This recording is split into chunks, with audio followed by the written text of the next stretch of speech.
Good morning, Dr. Prem. Yeah, good morning. Nice to be back. It's been a while, I think. And somehow, when we started this endeavor in on April 5th, 2020, nothing seems to have changed still. So, in fact, the cases have actually increased. But I think we will have to battle it out with better measures, and hopefully, we can, as I keep saying, meet in person someday, maybe in the near future in 2022, hopefully. So, yeah, I mean, health still remains one of the most important things, and I think it cannot be emphasized more in these times. And I think more than these times, it should always be emphasized. And that is something you need to keep in mind, because whether there is a pandemic or not, being healthy is the key to you actually aging better and aging in a healthy way, not being dependent on others, being more independent. So health is usually the connection, and that's why you need to optimize your health. So basically on 7th of April, it was World Health Day, and optimizing the health was something which was really important and emphasized on. So as far as the theme for the World Health Day was this time, of course, I mean, we are still in the MS of the pandemic.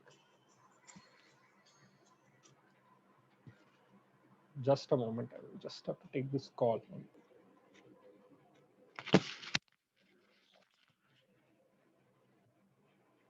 I was saying it's never been more important, and we need to continue to optimize our health.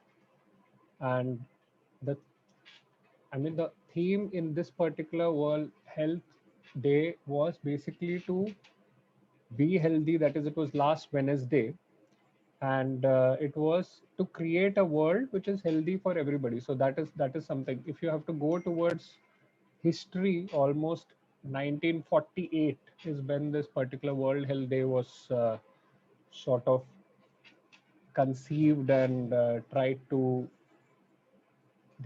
basically emphasize that overall health is very important. And I mean, to be very frank, the basic things do not change. So a healthy living, as I said, is always a mixture of a physical, mental, social. So it's all a balance, and we need to have some key things which will help you in having a healthy mind and body. So the first thing is, of course, is a healthy diet. I think a well balanced diet is one of the most essential steps. At least have three healthy nutritious meals. Do remember that dinner should not be the largest meal. I mean, it should comparatively be the lightest meal. Majority of the foods should consist basically of healthy foods such as fruits, vegetables, whole grains, protein rich fruits, then fats, healthy fats, that ones. And of course, if there is a particular condition for you, for example, if you have diabetes, if you have hypertension, if you have kidney disease, if you have heart disease, then of course you might have to modify that, but always try to get a nutritious diet. Then secondly, I think having a sound sleep is very, very important. I mean, a lot of people would say that these days that is something which comes very rarely, because it's for the past, you can say, since the pandemic has been setting, it's just too many things happening, too many things which are not in control also. I mean, not everything is in your control, so that can lead to a bit of anxiety. But I think sleep is one of the most important things, and it's good for overall well-being. A lot of diseases like obesity and heart disease can actually worsen if you do not have good sleep. So good quality sleep is highly recommended. So सोना बहुत बहुत ही important रहता है, और जब आप अच्छे से सोते हैं तो you obviously get up to ज़्यादा फिजिकली और मेंटली आप ज़्यादा फ्रेश होते हैं, और जो हेल्थ प्रॉब्लम्स रहता है वो भी कम हो जाता है. So if you have a problem in getting sleep, there could be several ways to improve it. बहुत ज़्यादा coffee late in the day पीना मत कीजिए. You should avoid taking too much of coffee late in the day. Try to maintain your timetable. going to the bed and wake up at similar times, because there's a body biorhythm. So the rhythm should not be frequently disturbed. You sleep at one time in one day, another time in another day. So that should not happen. Uh, Try to avoid too much of artificial lighting, and try to have maybe sleep in complete darkness. Of course, a lot of older adults would want that there should be a small light. So it should be a small light which should be not hampering your sleep. But for example, if you have to go to the toilet in the night, then you don't want to wake up in complete darkness with a bit of vision problems already. So that shouldn't happen. So a small light is fine, but it shouldn't be so stimulating that you will not get sleep. Then try to dim off the lights few hours before bedtime. It should not be just before trying to sleep, because whatever said and done, you have to set a mood for sleep as well. It should be a comfortable, silent kind of a time wherein you are actually able to go into your sleep. So sleeping is also a process, and it could be anything which puts you to sleep. It could be light music, a bit of meditation, just closing your eyes initially. Try to avoid too much of the blue screens. By blue screens, I mean it could TVs, mobiles, because they just stimulate the brain a bit too much, and you would ultimately, it delays the sleep and it actually activates you, and then it will be even more difficult for you to get sleep after that. Then one of the most important things that you have to do is de-stress, because again I'm saying in these times stress is playing such a negative impact, and stress in general has a negative impact in both ways. It can lead to extreme weight gain also, it can lead to extreme weight loss also, and not a general sense of well-being not being there. So you can exercise, you can try to take walks at home only, practice deep breathing exercises, have meditation. But if you're not able to handle the stress, please try to get in touch with the healthcare provider, because you shouldn't always feel that no, you should be capable of handling everything yourself. That's not the way it is. If you're not, you should seek help, and to a great extent, we would try to help you out of it. Then I think one of the most important things which has come up in the pandemic is the mental health. So I think taking care of your mental health is as important, or sometimes even more so, as compared to your physical health.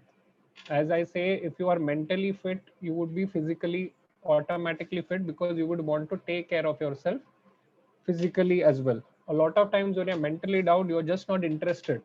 You're just not interested in maybe the physical part as well. So it actually is a works in both ways.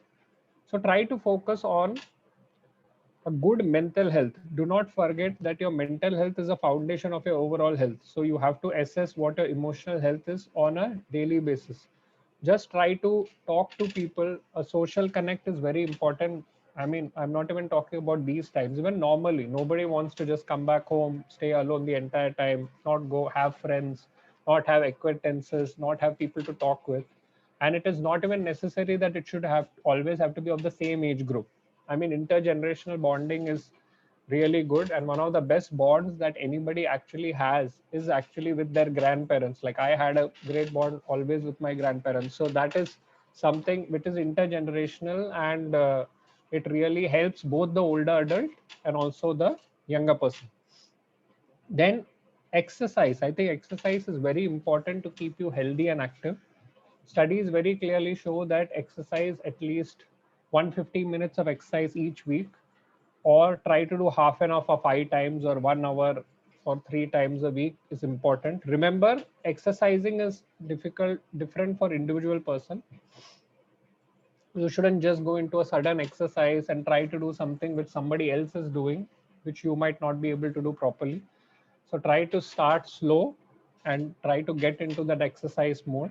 But exercise is important, and please do not be, especially when you are there now at home, please do not be sedentary. I mean, that is, I think, one of the most important things, because if you are going to be sedentary, then that would really sort of hit you in a lot of ways, and it would ultimately lead to muscle loss. It will lead to you having lack of exercise, and it will not help you in your health.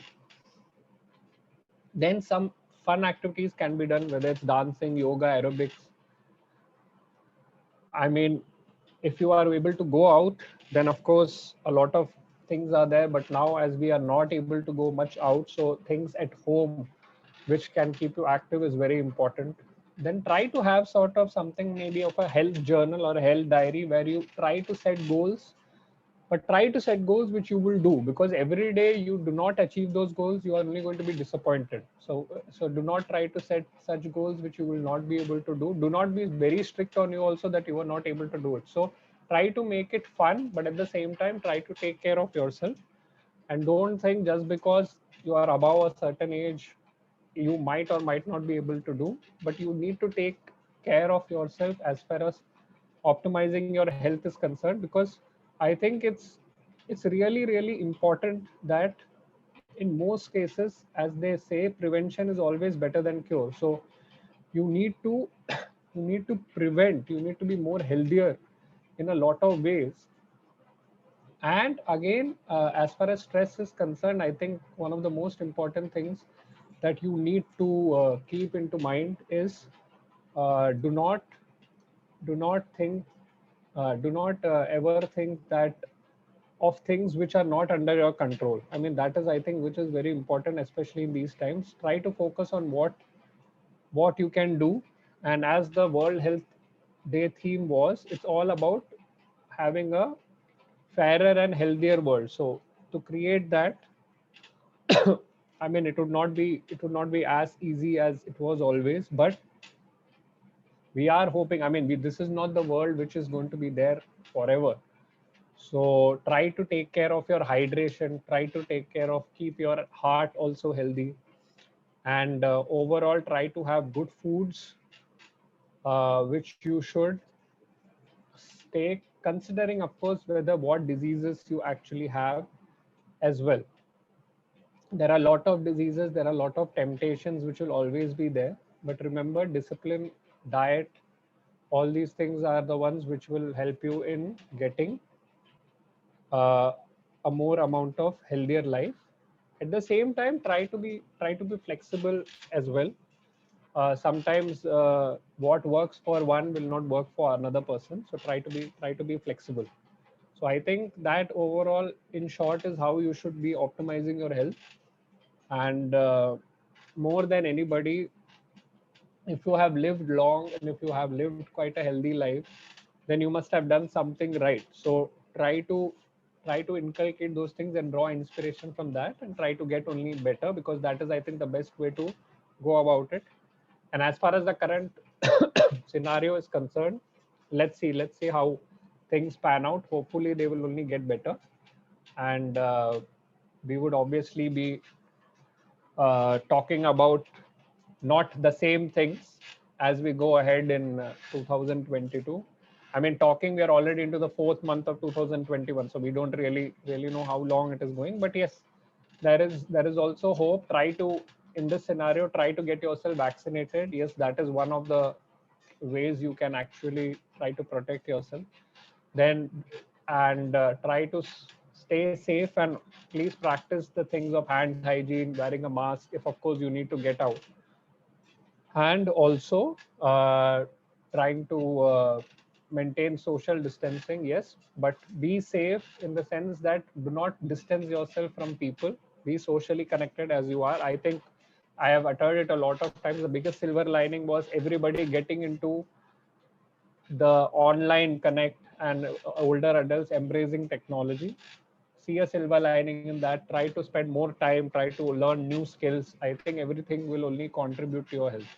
So thanks a lot for your patient hearing. If you have any questions, Uh, I'm more than ready to Thank answer. you very much, Doctor. Before I actually allow everybody to unmute, I just wanted to ask another question, Doctor. About 4 5 months ago, you did a session on vaccination, which was basically not nothing to do with COVID. Uh, do you think it's a good time to actually get everybody vaccinated for the flu and other diseases, or should we just wait right now?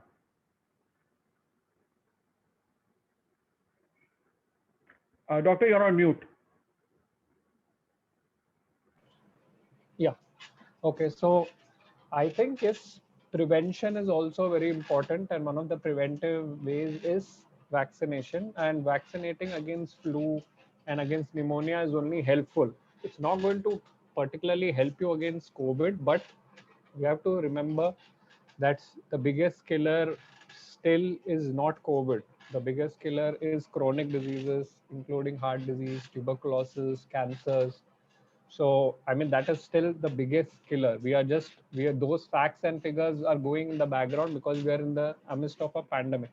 So, prevention is very good. All I would say is you have to see the urgency of it. No, maybe you can wait a bit. If you're already due for the vaccination for influenza, then yes, you can sort of take it. But it depends on obviously the risk now, and you make sure that whenever you go out, you are actually safe. As of now, it's basically, to be very frank, lockdown. So even if you go for a vaccine, it might actually be the safest time to go for it as well. So take a call on that. But yeah, I mean, any time is good to protect yourself, and vaccinations only is a shot in your arm. I mean, to be very frank, in many ways, it will help your immunity as well. So try to do that. I mean, that always helps. Thank you very much, Doctor. I have allowed everybody to unmute in case anybody has a question to ask.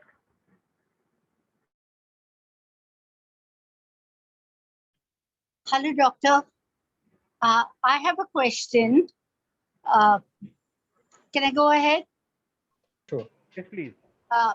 See, you said good sleep is important. I sometimes get very good sleep in the daytime. It may be at odd hours, okay, like say mid-morning, afternoon, and a few hours at night. But if you total it up, it's a good 7 to 8 hours. And what sleep I get during the daytime is really refreshing and rejuvenating. So that total of 7 to 8 hours, I suppose that is okay. I think the best sleep, of course, should be in the night, purely because 6 to 8 hours of sleep is good. See, I mean, it's not a written rule. If you get 6 hours, good 6 hours or 5 hours, also that is good. But then in daytime, I would still say that daytime napping, although it might be making you fresh, it shouldn't be too long, because there is a certain amount of, for example, if it's half an hour, it's still okay. If you sleep for almost 1 to 2 hours, 3 hours, then it just derails everything and it will affect your night sleep also. I'm just saying. So if it's short naps, this always refreshing. Short naps, half an Yeah, hour, 45. Yeah, it's always refreshing. In fact, even power naps are. For example, a lot of people sleep only for 10 minutes. And those 10 minutes are actually very rejuvenating, because you actually feel you have slept for hours. But then you wake up so fresh out of that. So that is also something a lot of people do. But yeah, daytime napping, I would say, should be limited. It shouldn't be too long, because then after a certain amount of time, it just makes you more drowsy and it affects your nighttime sleep. That shouldn't happen. Yeah, okay. Thank you. Any other questions? If you have any questions, unmute yourself. Ask your question, please. Doctor? Yes, ma'am. Hello? Doctor, why did they extend the period of from the first vaccination to the next vaccination, for second vaccination? We were told when we took the first vaccination that come after, I don't remember, but some 28 days or something. 4 weeks. 4 weeks, yeah. But now they're saying that more than 6 weeks. Yeah, that is because we, as and when more research was published, ma'am, so it was seen that a greater the period of between. Of course, this is only for Covishield. It's not for Covaxin. Covaxin is still, the difference is 28 days. You have to take it, the second dose, in 28 days. But Covishield, it's clear that almost, you can say, 8 weeks, and even efficacy even increases even more as you go. So it has been tested for various 4, 6, 8, 10, 12 weeks. But what the results, see, what happened is, when initially we got to know the vaccination, obviously the trials were still going on. By trials, I mean people have been vaccinated. Research works in a way where you have to get the results, and then that has to be published. So all that takes time. So as more research came, they came out with results. We were able to say that no, maybe the interval should obviously be increased, and that's the only reason it has been increased. So of course, whenever it comes, for example, 8 weeks, it comes to your turn, then I think you should take it. And as far as, to be very frank, as far as other news goes of shortage and all that, to be very frank, I and you we can't comment on that. So we can only comment on the fact that whenever we get the vaccine and we get the call, we should just take it. That's Yeah. Thank you, doctor. Any other Thank you. questions? I think, Doctor, this has been the last question. So thank you very much once again, for giving us insight into our health. This has been very useful. For everybody, again, a copy of this will be kept onto our website by the end of day, and we will send you a link so that you guys can watch it in case you haven't seen the whole thing today or you want to see it again. And once again, Doctor, thank you very much. yeah. Thank you. Have a Thank nice you very much, doctor. Thank you. Thank you, Thank you, Charlie. Prem. Thank you.